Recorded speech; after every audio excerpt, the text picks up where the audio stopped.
Hai, selamat pagi. Namaku Bimo.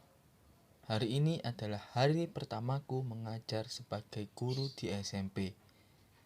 Setelah bangun tidur, aku langsung menuju kamar mandi untuk bersih-bersih badan. Tidak lupa setelah itu, aku mengambil segelas air putih dan memulai untuk sarapan.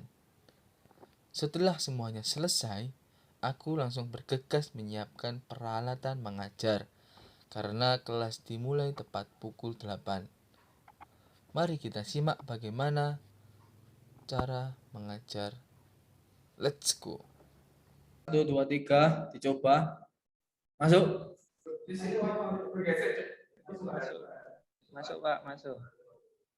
Oke. Selamat pagi semuanya. Assalamualaikum warahmatullahi wabarakatuh. Waalaikumsalam warahmatullahi wabarakatuh. Selamat pagi Bapak. Kembali lagi bersama Pak Bimo yang akan mengajar pembelajaran ilmu pengetahuan sosial. Kali ini kita akan membahas mengenai perdagangan internasional. Tapi sebelum itu, Bapak akan mengecek kehadiran kalian satu persatu.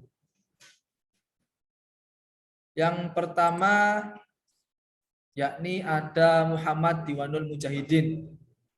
Hadir Bapak. Selanjutnya ada Ika Supriyadi. Hadir Bapak. Baik. Selanjutnya ada Mas Bayu Mulia Permana. Ya, hadir Bapak. Selanjutnya ada Mas Khairul Taufik. Hadir Bapak. Ya. Selanjutnya ada Mas Hura Hanung. Hadir. Baik. Yang terakhir yakni ada Jekonia Raven. Hadir Pak. Oke. Ini ada 1, 2, 3, 4, 5, 6, 7. Cuma ini ya, siswanya ya, nggak ada lagi ya. Barangkali ada yang belum masuk. Cuma 6 Pak. Ya, ya. Oke. Bagaimana kabarnya semuanya ini? Sehat-sehat semua? Atau ada yang sedang sakit sekarang? Alhamdulillah sehat Pak. Sehat. Sudah makan semuanya? Sudah Pak. Oke. Silakan di on cam semua kameranya. On cam kan semuanya. Duduk yang rapi. Bajunya disiapkan yang bagus. Sekitarnya dilihat apakah ada sampah. Kalau sudah makan, kenyang, terus lingkungannya bersih, nanti proses pembelajaran juga akan lancar. Kalian juga bisa berpikir lebih jernih daripada lingkungan kalian itu kotor, banyak sampah gitu. Sudah semua ya, on cam semua ini. Atau yang belum on cam ini siapa ya? Mohon maaf Nikonia, Bapak. on cam. Mohon maaf Bapak, saya tidak bisa on cam jaringannya Pak. Oh iya, nggak apa-apa. Jadi ya gini, kalau kelemahan sekolah online ya gini, masalah jaringan. Di setiap daerah kan beda-beda jaringannya. Jadi ya salah satu kendala dari sekolah tatap online ini ya jaringan. Ya nggak apa, saya maklumi. Tapi kalian harus mendengarkan dengan baik meskipun kalian off cam. Sebelum kita memulai pembelajaran, hendaknya kita bersama-sama berdoa untuk agama dan kepercayaan masing-masing. Semoga proses pembelajaran berjalan dengan lancar dan ilmu yang kita terima dapat bermanfaat. Berdoa dimulai.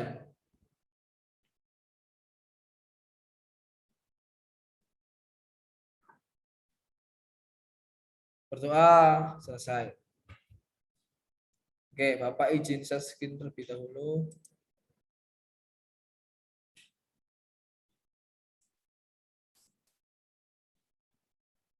Sudah nampak ya share screen Bapak ini? Sudah Pak. Sudah Bapak nampak. Oke.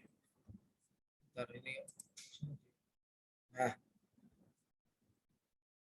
topik yang akan kita bahas mengenai perdagangan internasional ini Bapak bagi ke dalam beberapa pembahasan, yakni pengertian perdagangan internasional, sejarah perdagangan internasional, dilanjutkan dengan bentuk-bentuk perdagangan internasional, ada faktor pendorong perdagangan internasional, manfaat, serta dampak dari perdagangan internasional.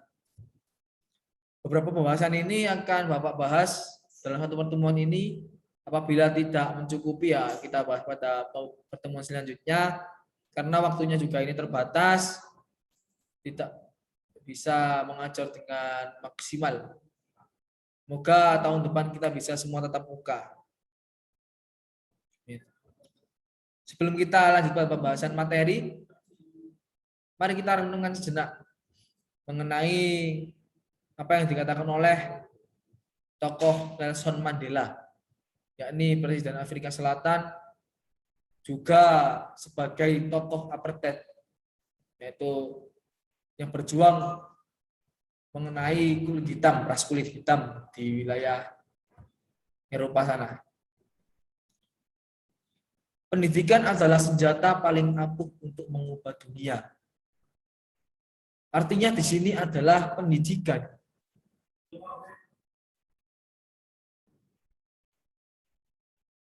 Ya, mohon maaf tadi sedikit ada kendala kok tiba-tiba keluar sendiri jaringannya. Ya tidak tahu ini. Yaitu tadi kendala kalau sekolah tatap muka ya gini, ya tatap offline, secara online. Itu sinyalnya ini tidak maksimal.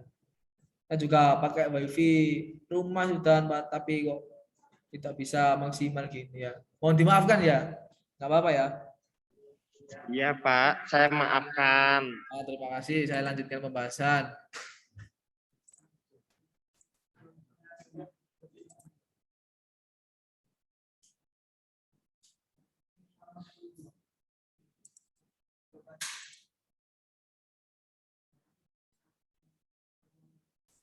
Kalau sudah tampak share screen-nya, Bapak?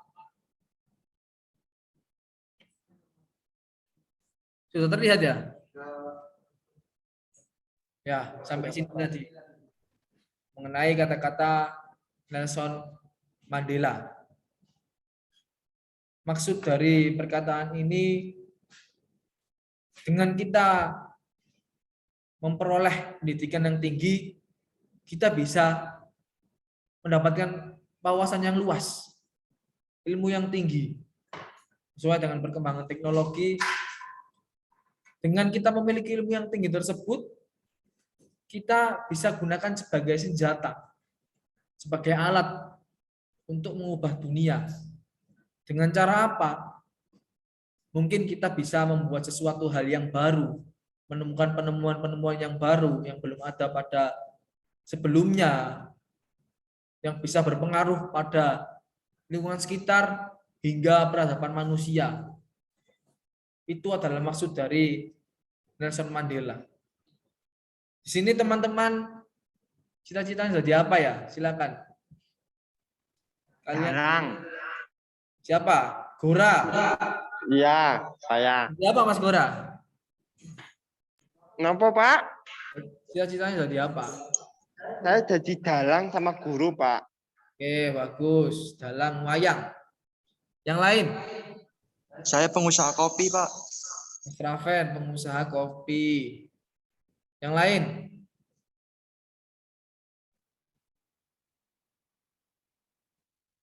Mas Andika? Saya pengen jadi pesawat terbang, Pak. Maksudnya, pesawat terbang gimana? Bisa dijelaskan? Karena pesawat terbang itu kan, pesawat terbang itu tinggi banget, Pak. Jadi saya pengen jadi orang yang bisa kayak tinggi seperti pesawat, Pak. Oh, itu jadi sebagai acuan untuk Iya, Pak. ya bagus. Tapi ya termasuk cita-cita ya. Cita-cita kan profesi gitu, lebih ke profesi. Kalau tadi kan lebih motivasi, tapi nggak apa-apa. Bagus ceritanya. Nah, dengan cita-cita tersebut, tentunya wayang gitu. yang disebutkan Mas Gora tadi. Dengan wayang mungkin kita bisa menceritakan cerita yang sebelumnya mungkin manusia itu belum diketahui. Dengan cerita tersebut mungkin ada beberapa orang yang bisa berpikir kritis gitu, lalu menemukan sesuatu yang baru. Nah, itu yang dimaksud Nelson Mandela dengan kata-kata ini. Jadi kita sebagai manusia, sebagai seorang siswa harus memiliki pengetahuan yang luas dan pendidikan yang tinggi. Karena itu sebagai salah satu cara untuk mengubah dunia. Selain itu, sering-seringlah membaca buku. Dengan buku itu kita bisa memperoleh ilmu pengetahuan yang mungkin tidak didapatkan apabila kita tidak membaca buku. Next. Nah, teman-teman bisa dilihat pada gambar yang sudah saya tampilkan itu gambar apa? Kira-kira ada yang bisa menjelaskan?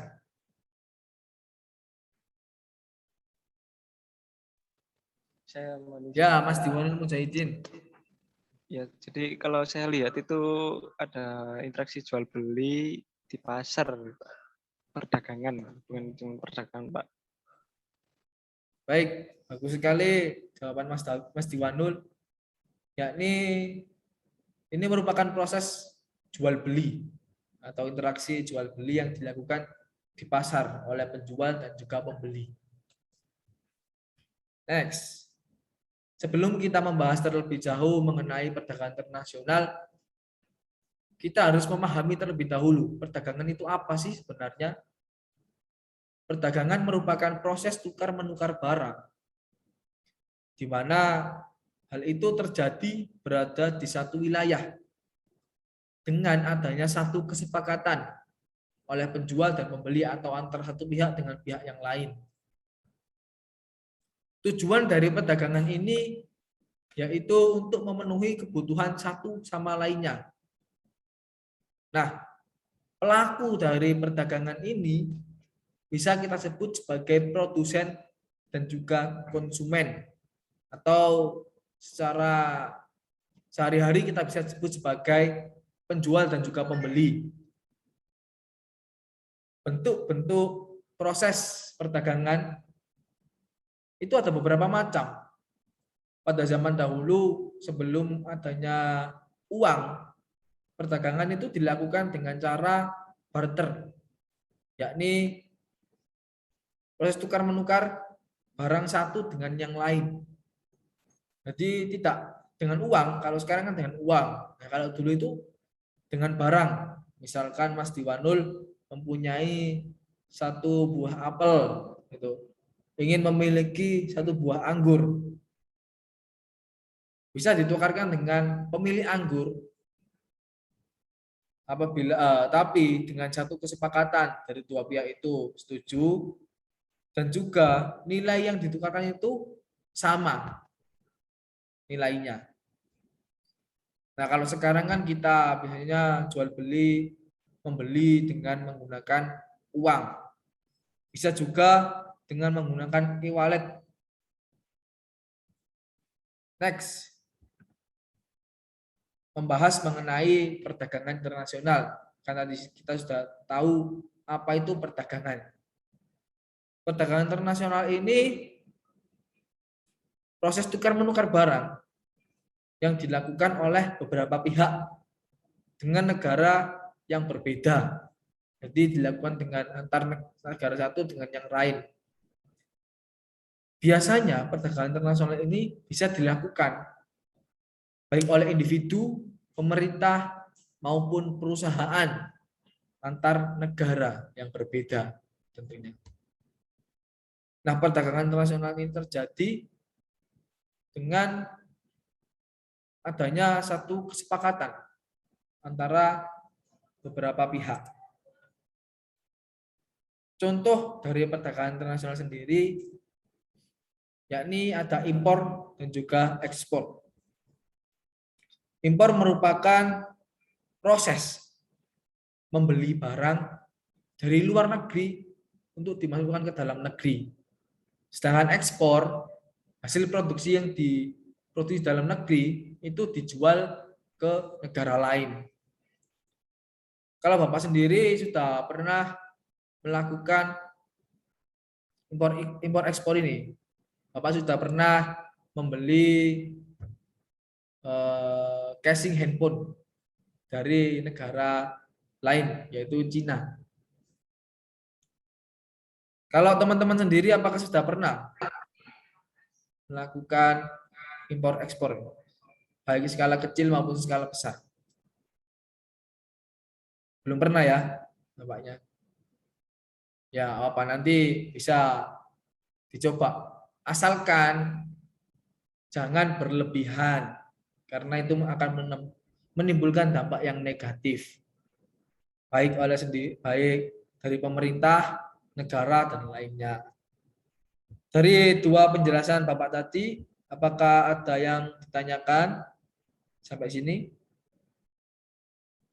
Apakah ada yang kurang jelas? Jika sudah jelas, maka pembahasan akan Bapak lanjut. Oke, nampaknya tidak ada yang bertanya. Pembahasan akan Bapak lanjut mengenai sejarah perdagangan internasional. Perdagangan internasional ini sudah terjadi sejak zaman Yunani kuno, yakni 1000 tahun sebelum Masehi. Di Yunani, perdagangan dilakukan secara barter. Namun ada juga yang menggunakan logam. Selain itu, perdagangan di sana itu masih antar wilayah karena keterbatasan teknologi. Dulu itu masih menggunakan kuda, menggunakan kerbau, gitu. Jadi masih terbilang lama kalau melakukan perdagangan itu, apalagi antar wilayah. Tapi ada penemuan yang mengatakan bahwasanya ditemukan beberapa barang milik Yunani yang ditemukan di Sumeria, yakni di Mesir. Selain itu ada juga peneliti yang menemukan barang Yunani di Babilonia, yakni di pesisir Laut Tengah. Selanjutnya, setelah zaman Yunani kuno ini runtuh, beralih pada zaman Kekaisaran Romawi. Kekaisaran Romawi ini proses perdagangan internasional juga sama dengan Yunani kuno, akan tetapi fokus pada zaman ini karena semakin berkembang, maka zaman ini itu perdagangan internasional difokuskan untuk memperluas wilayah dagang, diluaskan lebih lagi daripada zaman Yunani kuno itu. Beralih pada abad 12 dan 13, di mana perkembangan teknologi mulai masuk dan cepat juga. Sudah di sini sudah terjadi pembentukan asosiasi perdagangan jarak jauh. Yang di perdagangan pada masa itu yakni seperti kulit, wol, kayu, ataupun rempah-rempah. Mana ini juga dilakukan oleh Indonesia yang juga mengekspor impor rempah-rempah, tapi lebih banyak ekspornya kalau di Indonesia. Selanjutnya pada abad 19 dan 20, di mana perkembangan teknologi saat ini sangat cepat, sangat efektif dan efisien. Di sini perdagangan internasional sangat bisa dibilang sangat mudah daripada zaman-zaman sebelumnya. Karena contohnya kita akan membeli di online shop gitu. Itu juga termasuk perdagangan internasional. Bisa membeli di sana dengan satu kali klik bisa mendapatkan barang yang kita inginkan.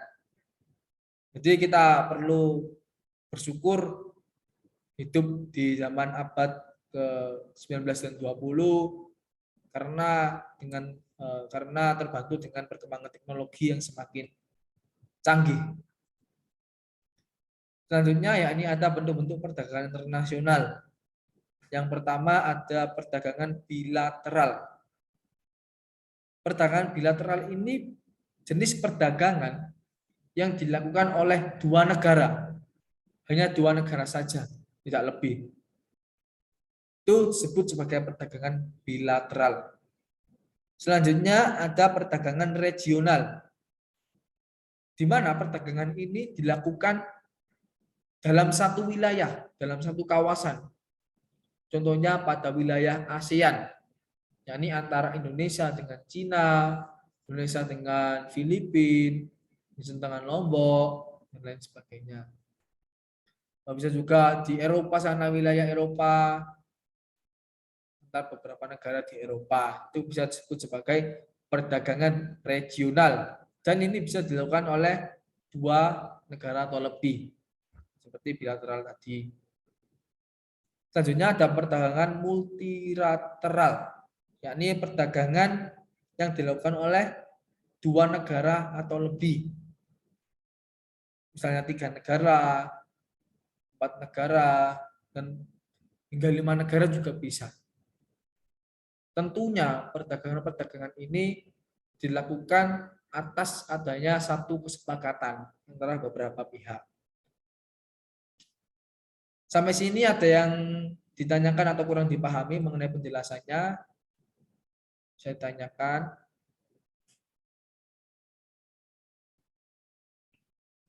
Ada apa tidak? Ya, mungkin saya Bapak Ya, silakan. coba bertanya. Di sini saya tertarik tentang perdagangan regional, Pak. Kan di era digital seperti saat ini, tentunya perdagangan regional atau sisi kedaerahan itu harus di-up-kan untuk menanggulangi masa-masa teknologi ini, Pak. Mungkin bagaimana sih Pak caranya, menurut Bapak sendiri, bagaimana caranya untuk menaikkan perdagangan regional ini di tengah-tengah teknologi, perkembangan teknologi. Terima kasih, Pak. Baik, terima kasih. Bagus sekali pertanyaan dari Mas Diwanul ini. Nah, ini bagaimana cara mendongkrak produk lokal untuk bisa bersaing dengan produk-produk luar negeri di tengah perkembangan teknologi yang semakin cepat. Faktor pertama dan faktor yang paling penting yang harus kita ketahui adalah sumber daya manusia, di mana manusia ini merupakan salah satu faktor yang paling penting karena yang memproduksi barang itu kan manusia.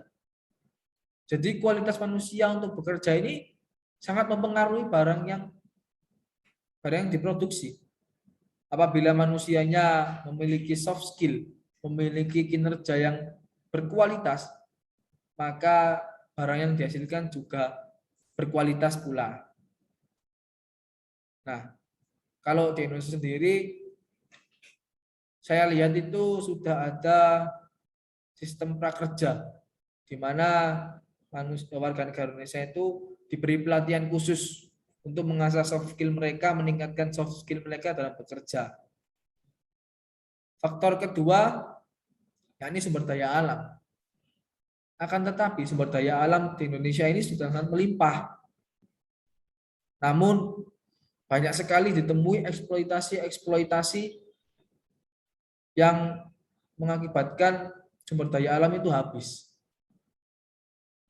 Nah, kembali lagi pada sumber daya manusia tadi. Jika manusianya bisa mengolah dengan maksimal, menciptakan sesuatu yang baru dengan kualitas yang tinggi, maka akan tidak kalah dengan produk-produk luar. Selain itu, kita juga harus belajar dari negara lain tentunya mengenai perkembangan teknologi. Nah, PR pemerintah di sini juga harus mensosialisasikan untuk mencintai produk-produk dalam negeri. Yang Bapak lihat sekarang ini sudah banyak produksi barang dalam negeri yang bisa bersaing dengan produk luar. Itu Mas Diwanul. Apakah Iya, Bapak. Terima kasih, Pak. Oke. Selanjutnya, apakah ada pertanyaan? Jika tidak ada, akan Bapak lanjut pembahasan. Oh, sudah habis ternyata pembahasannya. Coba, kalian ada pertanyaan apa tidak? Sebenarnya ini ada satu lagi sih, kuis untuk mengetes apakah ilmu ini sudah kalian dapatkan dengan maksimal. Tapi nanti pertemuan selanjutnya saja. Soalnya kan ini waktunya terbatas itu. Oke, apakah ada pertanyaan, pernyataan, maupun sanggahan, ataupun ada yang tidak dipahami?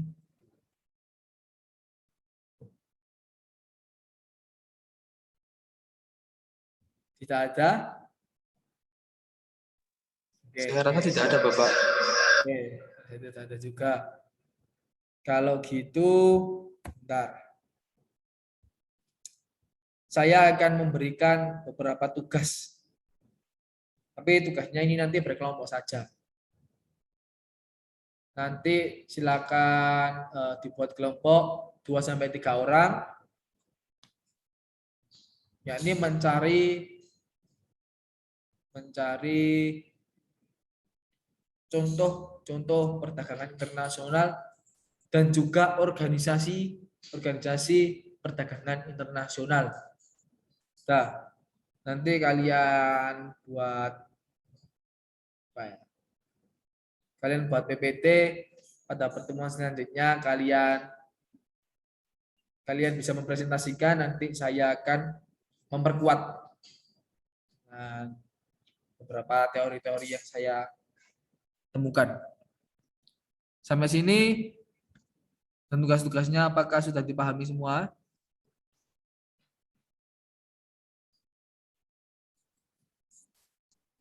Ya, sudah, Bapak. Oke, Sudah, Bapak. Oke, terima kasih. Sampun, Pak.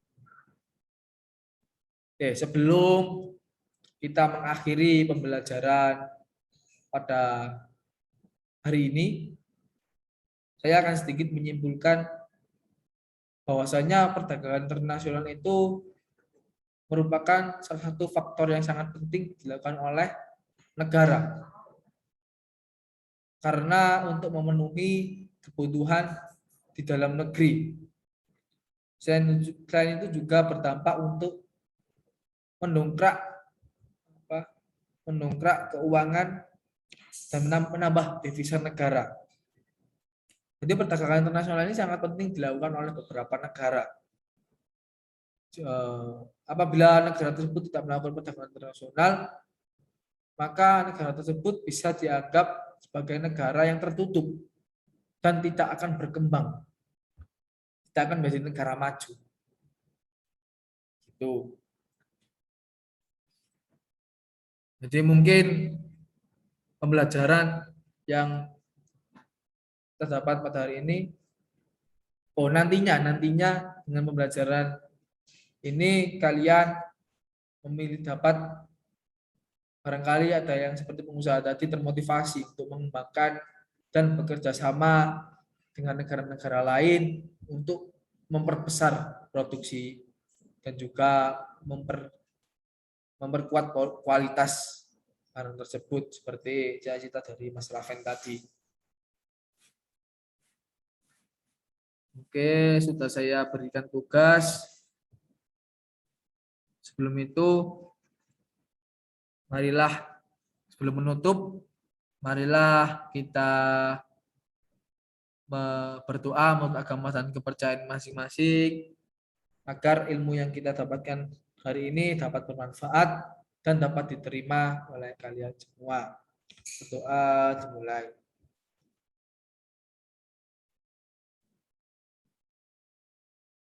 Doa selesai. Mungkin itu saja yang dapat Bapak sampaikan. Selamat bertemu pada kelas-kelas selanjutnya. Semoga kalian semua selalu diberikan kesehatan untuk bisa bertemu lagi pada pembelajaran selanjutnya. Oke. Bisa sampai jumpa pada pertemuan selanjutnya. Semoga kabar kalian selalu baik. Assalamualaikum warahmatullahi wabarakatuh. Waalaikumsalam. Terima kasih. Silahkan. Terima kasih Bapak. Ya.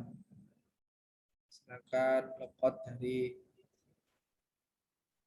kalau ada yang mau lokot boleh, kalau ada yang mau ngobrol-ngobrol dengan Bapak juga boleh.